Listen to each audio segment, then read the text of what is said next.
Dimanche 1er mai 2022, Régine s'est éteinte à l'âge de 92 ans.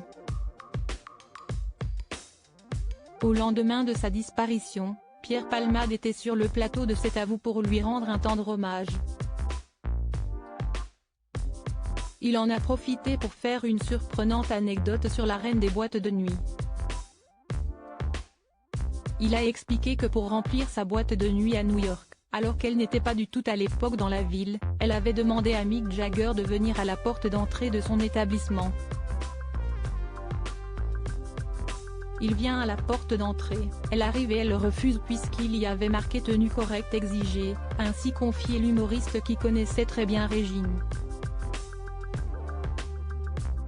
Si est-il génial, s'est alors exclamé Anne-Elisabeth Lemoine.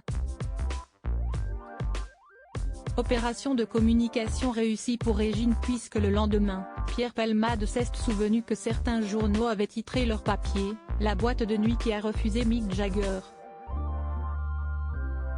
Si est-il la meilleure publicité du monde, a encore assuré l'animatrice de l'émission diffusée sur France 5.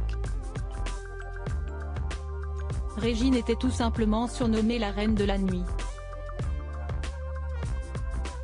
Elle était connue dans le monde entier.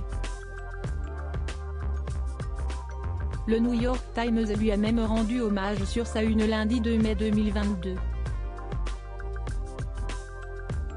Il faut dire qu'elle a marqué le monde de la nuit en créant la première boîte de nuit.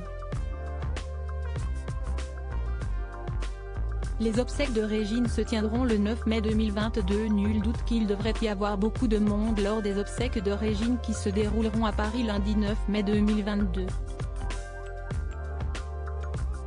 La cérémonie est prévue à 10 h au crématorium du cimetière du Père-Lachaise, salle de la Coupole, a ainsi fait savoir sa petite fille. Loading Widget.